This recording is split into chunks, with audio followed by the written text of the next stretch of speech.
teacher tells you, listen, miss, your son is very disruptive in the classroom. And you decide as a parent to say, you know what? That's my son, he can do as he please. You know what's going to happen once that child get older? You're not going to be able to control him. You know who's going to control him? The police. Right? The laws that set up in society. That's why the Bible says this. Read that verse again. Book of Ecclesiastes chapter 30 verse 7.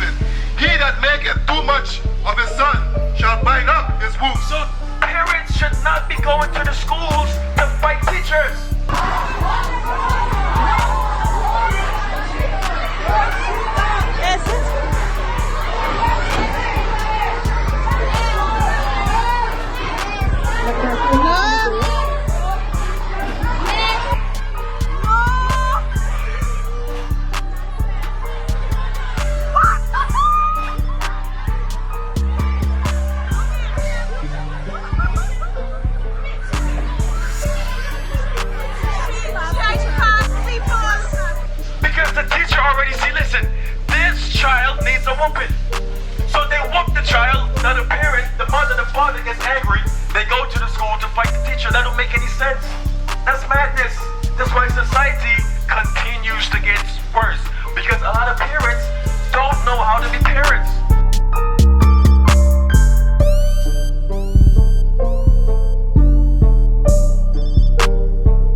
Now check this out. This is something that the younger generation, these young girls that's 25 and under, don't understand. Check this out. Book of Ecclesiastes chapter 30 verse 7. He that maketh too much of his son will bind up his wounds. What does it mean to make too much of your son or of your daughter? Because the Bible is written in masculine form. So when it says son, it's also speaking about the girl child as well. So what does it mean by making too much of your son? For example, you allow your son to do whatever he pleases. You allow your son, for example, the teacher tells you, listen, miss, your son is very disruptive in the classroom. And you decide as a parent to say, you know what? That's my son, he can do as he please. You know what's going to happen once that child get older? You're not going to be able to control him. You know who's going to control him? The police. Right? The laws that set up in society. That's why the Bible says this. Read that verse again. Book of Ecclesiastes chapter 30 verse 7. He that maketh too much of his son shall bind up his wounds. So parents should not be going to the schools to fight teachers. Because the teacher already see, listen, this child needs a whooping. So they whoop the child. Now the parent, the mother, the father gets angry. They go to the school to fight the teacher. That don't make any sense. That's madness. That's why society continues to get worse. Because a lot of parents don't know how to be parents. A lot of the older generation failed. A lot of these older men, these older women have failed us in society. Think about it, sis. You're my senior, right? You're older than me. You can be my mom, right? Why is it that I have to teach out in the public how to raise a child? It don't make any sense. Society has been flipped upside down, but guess what we're going to do? We're going to use the Bible. We're going to use God's laws to flip it right side up. And it starts with this, with the younger generation. Read that verse again. Book of Ecclesiastes chapter 30 verse 7. He that maketh too much of his sons shall bind up his wounds. So if you play with your son, you don't discipline your son. When someone tries to discipline your son, you go and fight them. The Bible says you're going to have to be the one to bind up their wounds. You know why? Because they might get caught in the streets, breaking into someone's car, and someone gives them a good beat down. Now who's going to be left to take care of them? Because they grew up disrespectful to the teachers. They don't have no manners. They don't respect the elders. The only person left is going to be the parents. So the Bible says you're going to have to bind up your son's wound. Your son breaks into someone's house. He tries to run away. The owner shoots him. No one cares about him because he was very disrespectful in the neighborhood. You know who's going to have to take care of him? You will. Read on. And his bowels will be bind up. Sorry. And your bowels will be troubled at every cry. Every day, every moment, your son's name gets mentioned or your daughter's name gets mentioned, is going to hurt you to the core. Now, for example, here's another example. Let's say you have sons, one son. You have daughters? Okay. Now, let's say the teacher reports, listen, miss, your son is very perverse in the school. You know what it means to be perverse? Meaning your son plays with the females in places that he shouldn't. What do you think is the right step? What should you do? What should you do as a parent if the teacher comes to you and tell you, miss, your son is perverse in the school? That's what you should do. You know why? To put in his mind, listen, that stuff is not right. It's not right for a young boy to be feeling up on a girl in school. That stuff ain't right. And a lot of parents get the same report. A lot of parents get the same report. Now listen, your son is a thief. Your son is the neighborhood thief, but the parent do absolutely nothing. So in the end results of it, they're going to have to bind up that son's womb. Read on. A horse not broken becometh headstrong. So that's what it is for a lot of these young, that's what it's like.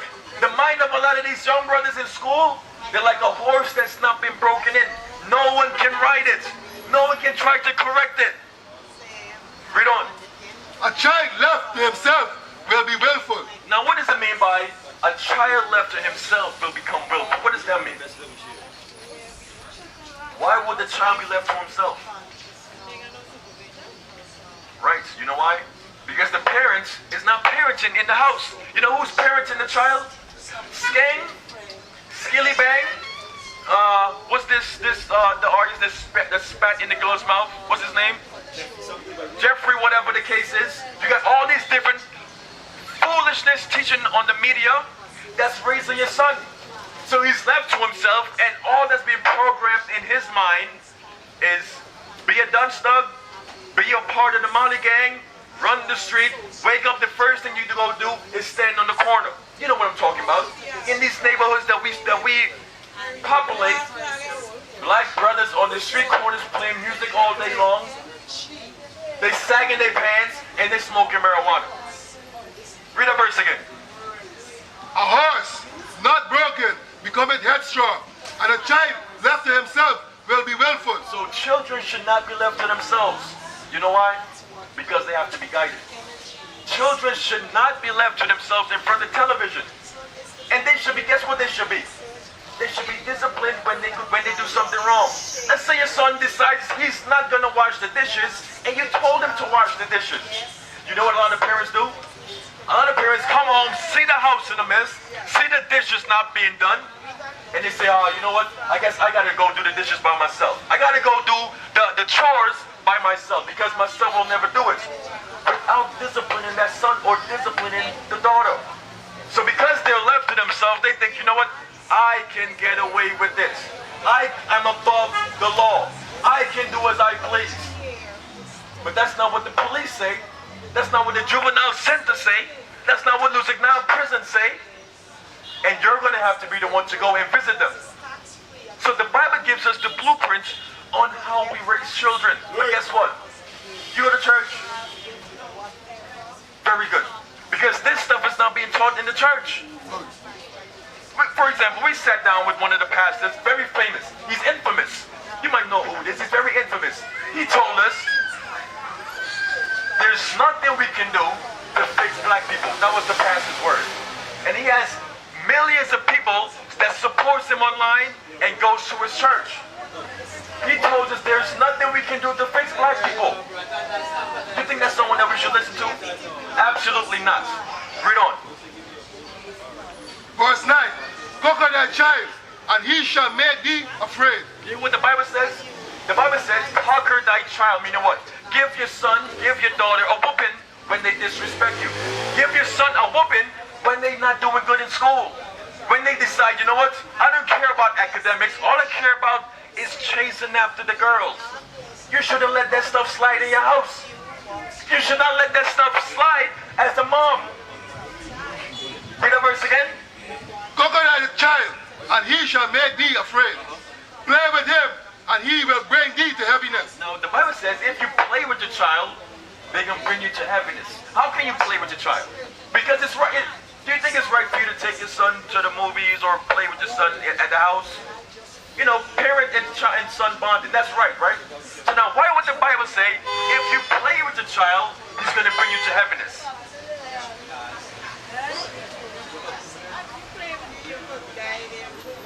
But you playing with them will bring you, as the parents, to happiness. For example, like I mentioned earlier about the chores. You told your son get the chores done, he didn't do it, and you take it as a joke. You're getting reports that your son is not paying attention in class. He's being the class clown. He sits in the back of the class that has no subject, like the artists say, and he's gonna bring you to happiness. You know why?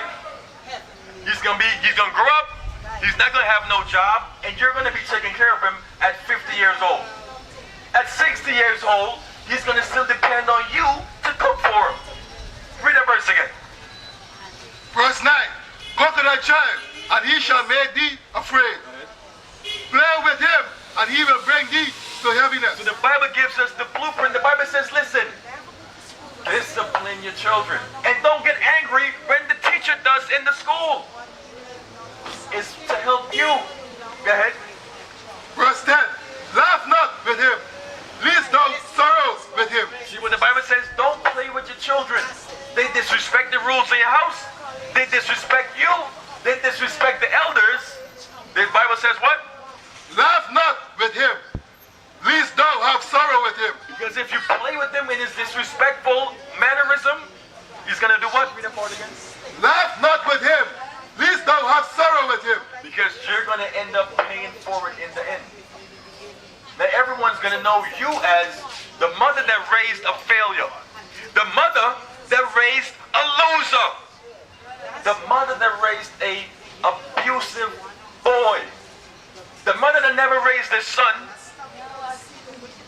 to respect her. You feel where I'm coming from, sis? So we got to understand that the Bible is the book to fix us. The Bible and God's laws is our only solution. Nothing else. Everything else is going to continue the destructive state that we're living in. You understand that, my sister? So now, before you go, what is a nation? Nation is family. Nation is community. Nation is men leading by example. Nation is women's support